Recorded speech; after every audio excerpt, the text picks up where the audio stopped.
Successful weekend here as volleyball went 2-1, men's soccer 1-0, women's soccer 1-1, and cross country 2-0 to start our home weekend.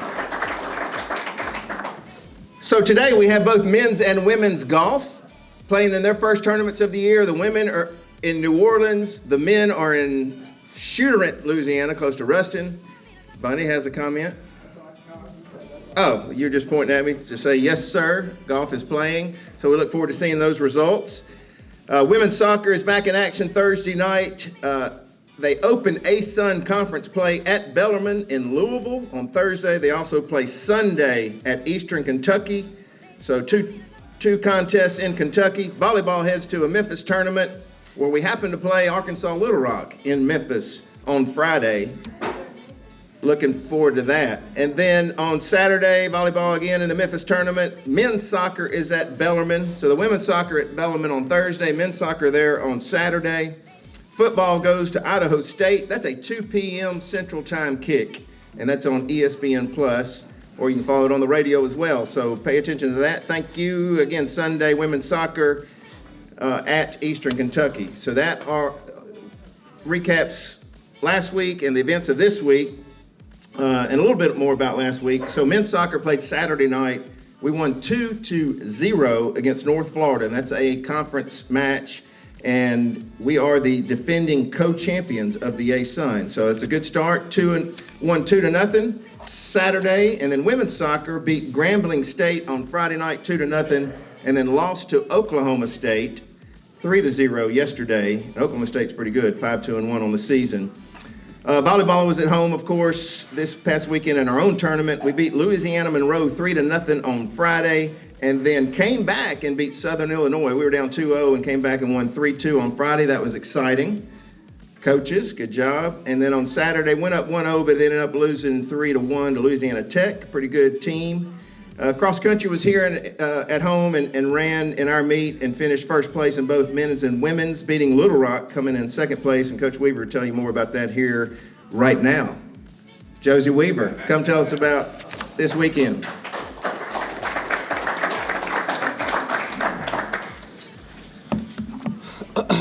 Thanks for that heads up there, Dr. T. Appreciate that. So we've opened up our season. We've had 2 meets so far.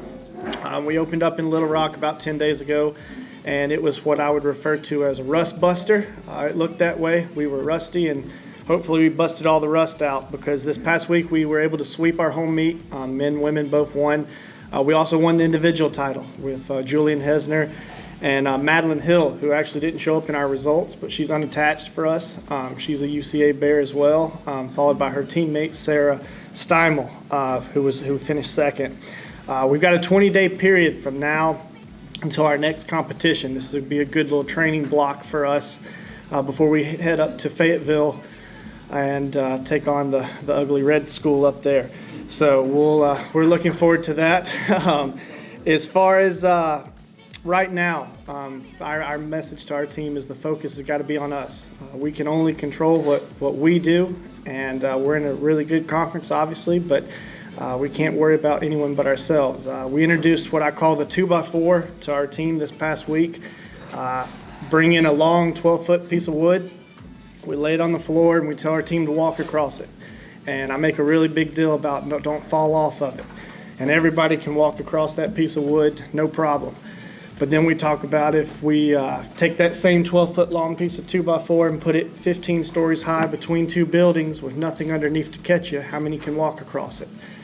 A lot of people start questioning, I don't know, and that's what happens to championship meets and championship races for our sport. We make it bigger than it needs to be, other than we're going to walk across this piece of wood and do what we can control and not worry about falling or not worrying about failing. So that's the message to the team right now, and hopefully we do well here in about 20 days. Thanks. Great.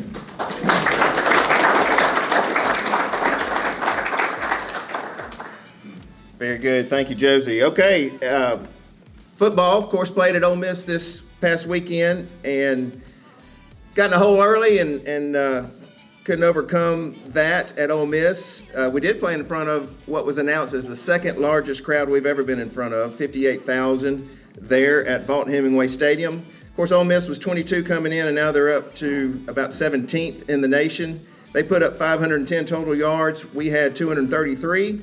So here we are now focusing on the FCS and Idaho State this weekend. And Coach Brown, if you'll tell us more about that. Thank you.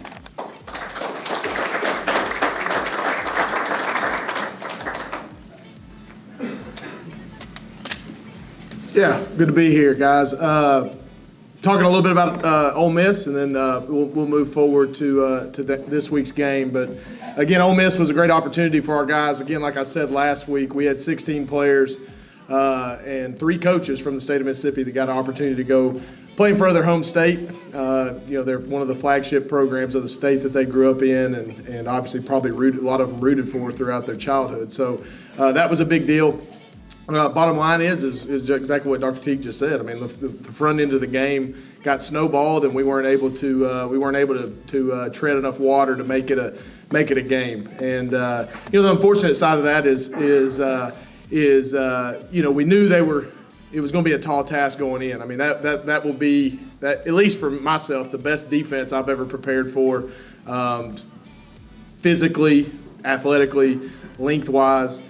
So we knew it was going to be tough selling. We knew on offense what they did, which is play with pace. The fastest, they snapped the ball faster than any team in the country, if you look at statistics. So offensively and as a collective coaching staff, we made the decision to slow the game down on offense, and in turn that doesn't allow much rhythm if you play the way we do. So if you were at the game or watched the game, you could see that we were holding will till 5 seconds, 4 seconds to snap the ball, and that was just to give our defense a chance to catch their breath. And that was a strategic move on our part, thinking if we could scratch out some first downs, get us into some plus territory on their end of the field, and maybe take advantage of some opportunities and keep their offense on the sideline, that we would get good shape. What we didn't account for was the special teams blunders early. When you play a Power 5 school, when you play a team that's top 20 team, I mean, that's where you can be exposed at times. A lot of our starters, I mean, if you look up and down our roster, you look at our punt team, on our front line of our punt team, we've got Tamarian Wilson, he's a starting safety, Cameron Godfrey's a starting safety, Trey Green's a backup safety who plays like a starting safety, Miles Butler's a starting wide receiver. So in other words, we've got a whole group of starters that are running offense, defense, that play a lot of special teams for us.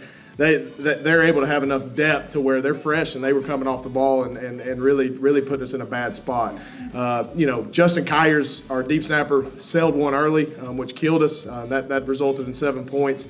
Again, he's been here for 3 years and hadn't sailed one yet. That's just not characteristic of him. Haven't lost any confidence in him. It was just a tough deal. It started raining about a minute into that drive, and the ball was pretty soaked, and we just sailed the ball. We work wet ball stuff, but in the heat of the game and stuff like that, it just didn't react very well. And then the block punt, they just made a play. I mean, guy made length. They came after it. Our op time was a little slow because of the wet weather, and they were able to get on top of that. So that's 14 points early in the game that we gave up on special teams, and puts our defense in a bad spot, and obviously puts our offense in a situation that just couldn't dig out of. If you look at some of the positives of the game, I thought we all things considered, handled their inside run game. They got us on some misdirection stuff, but their inside run game, we held up on the inside with our defensive front. They continue to play at a high level. Logan Jessup had another sack. Casey Clark had his first career interception here at UCA, which was big. I thought Tamarian Wilson had a good night tackling. Trey Green played well. We went into this game with Cameron Godfrey. Y'all saw him come out of the first game. Our starting all-conference safety came out of the first game with a bruise on his thigh. He was limited to 4 snaps the whole game. We held him strategically. Didn't want to sacrifice that game for the next 9 weeks if he got re-injured. So hopefully he'll be feeling really good this week because of that. We also didn't play Christian Richmond, similar injury, a thigh bruise. Hopefully we'll have him back this week as well, starting wide receiver. And then some encouraging news is Jalen Hendricks missed his 2nd game in a row. He's the preseason All-American left guard for us. We fully expect him tomorrow to get fully cleared. He's been battling a shoulder injury. So hopefully we'll have him now for the next 10 weeks. That's going to help our offensive line instead of having to play a couple young guys. Also, Kendarius Moore, who was a starting linebacker for us last year, he will be back this week. He's missed the first 2 weeks due to suspension within the team. So he is back. He's fulfilled his suspension. So getting him back will help as well, help that second level, which I think our second level has been playing pretty good on defense the first 2 games, considering the 2 opponents. Bottom line is some of y'all asked, how's the boys doing? How they feeling? Man, we had another good practice last night, and obviously nobody wants to lose, and you don't want to lose in that manner.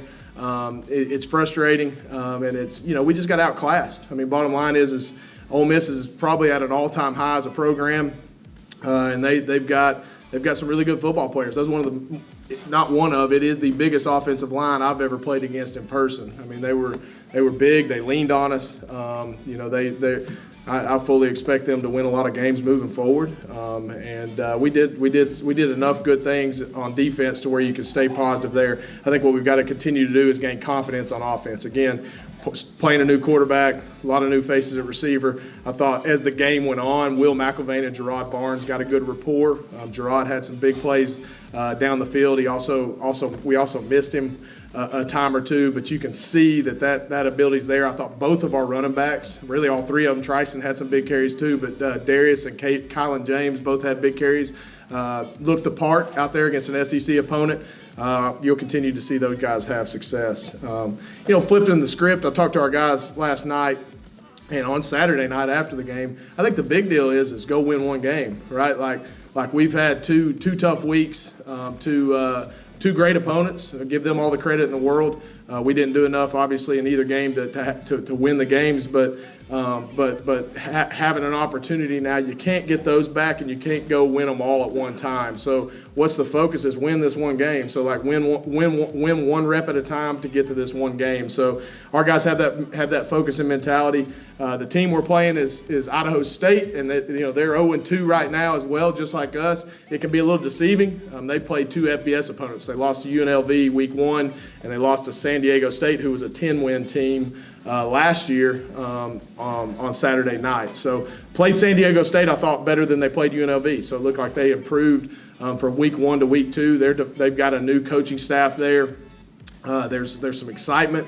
I'll tell you this, we've in my time of being here as an assistant coach, I've yet to go up to the Northwest as a head coach, but as an assistant coach, we've been to the Northwest part of the country, at least in the Division I FCS era 3 times.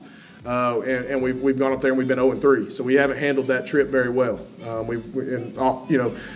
Two of them being playoff games, 2011 against University of Montana, 2016 against Eastern Washington, and then we lost in 2014 in the regular season against Montana State. Now, those are 3 premier programs in that part of the country, but again, we didn't handle those trips very well, and so we have to adjust. We're not a team that gets on a plane and does a lot of flying, but we're going to fly to this game, so we've got to be mature enough to handle that situation as well. We're going to take 70 dudes that believe we're going to go over there and find 1 win, right? 1 win, and find that 1 win and do what it takes to get that going. And look, Idaho State to me is going to be on film. You sit there and you watch them, and you're like, man, they're pretty simple. They don't do a whole lot of crazy stuff. They've got big, good-looking kids, but you always question the speed in that part of the country. But they're always better than they look on film. That's just the way my history of being a coach. You watch teams like that, and you have this opinion when you watch film, and next thing you know, you're like, man, they are faster than they look. They are stronger than they look. They've been playing 2 quarterbacks. If you guys that are familiar with football, their offensive coordinator is an air raid principal guy. So he wants to throw the ball. He wants to spread you out a little bit, move the ball around. He does a great job of that.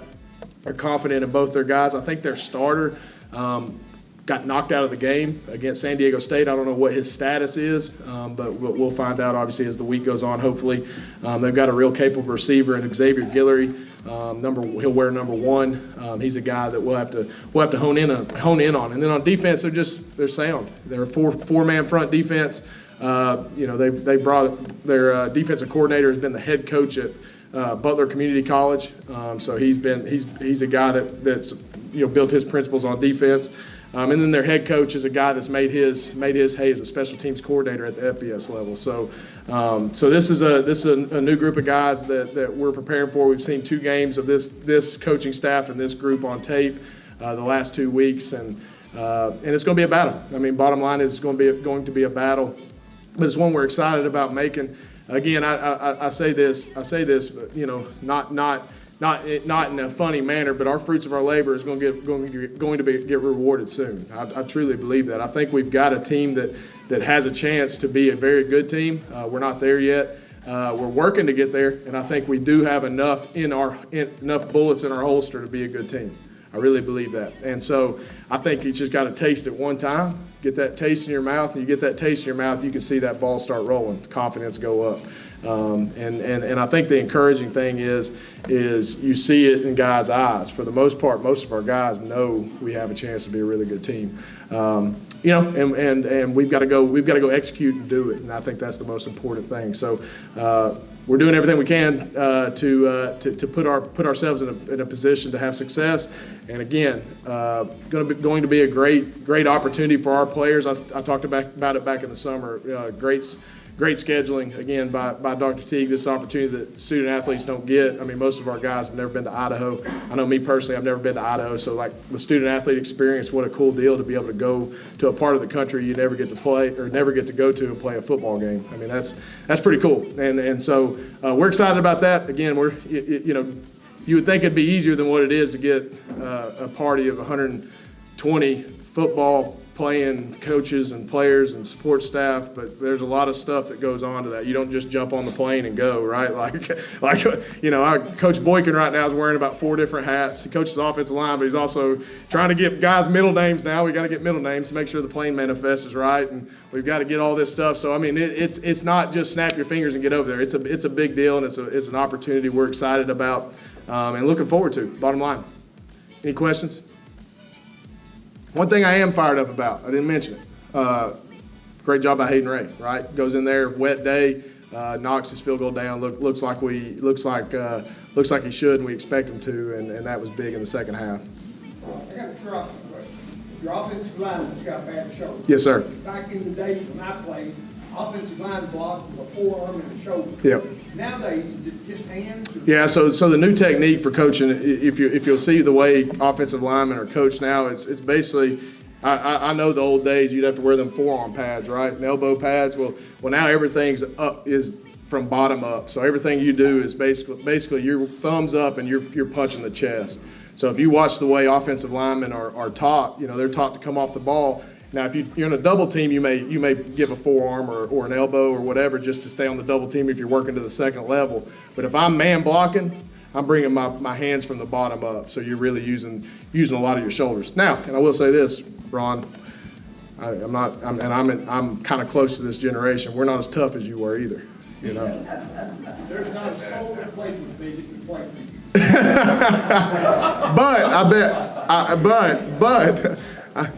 I bet y'all didn't even know what a concussion was. I know that. So.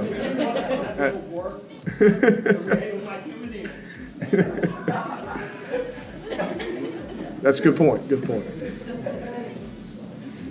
Bill Johnson said you don't know what a soft penalty is. Yeah. No. That was it. Yeah. Yeah. Don't get me started on penalties. Awesome. Everybody good? That's no questions. Thank y'all.